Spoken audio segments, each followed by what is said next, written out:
আমার পাড়ার একটা কাকু আছে। তো আসে মানে সন্ধ্যেবেলায় দোকানে সন্ধ্যে দিতে যাওয়া থেকে আসার পর দোকানে যখন আমি সন্ধ্যে দিতে যাই, তখন আসার পর কাকু একবার করে ডাকে, একবার কাকুর সাথে বসে কথা বলি। তো এই হার্ডলি দিন ১৫-২০ আগে ঝিপঝিপ করে জল পড়ছে। কাকুর সাথে বসে কথা বলছি। তো কাকু বলছে যে এরকম "জানিস আমার বোনের বরের ক্যান্সার হয়েছে।" এরপরের বৃত্তান্তটা বলি, কেন কিরকম দেখো। কাকুর বোনের পরে মানে বোনের বিয়ে হয়েছে বলগোনাতে। তো ছোট মানে একটু কাকুর বোনের বরের মানে ওদের বোনের বাড়ির সামনেটা খানিকটা জঙ্গল মতন ছিল এবং জায়গাটা খুব একটা ভালো ছিল না। তো কাকুর ২ টো ছেলে বাড়ি করবে।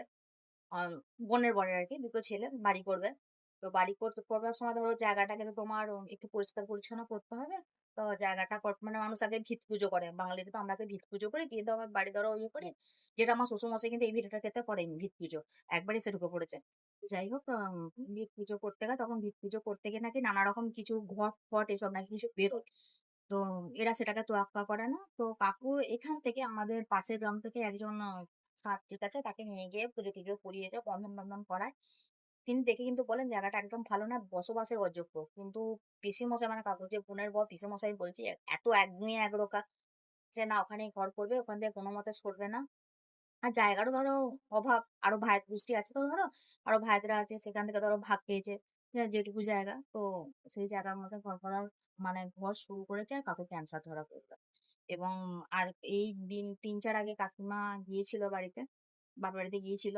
তো বাপের বাড়িতে গিয়ে জিজ্ঞাসা করছিলাম যে পিসেমশাই কেমন আছেন? তো বলল যে অবস্থা খুব একটা ভালো নাই। বাড়ি বন্ধও রেখেছে এখন বাড়ি করা।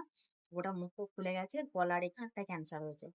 একেকটা জায়গা সত্যিই অশুভ থাকে জানো তো? সেই জায়গায় তোমরা বাস করতে পারবে না। এবং তাতে যদি তোমার পুরোহিত যদি বলে যে বা তান্ত্রিক তারা যদি বলে যে জায়গাটা বসবাসের অযোগ্য, তো সত্যি সেই জায়গাটা না করাই ভালো। যেমন আমাদের যেমন খামারটা আছে একদম বসবাসের অযোগ্য। তাই আমার মনে চিন্তা হয় যে আমি খামারটায় ঘর করবো।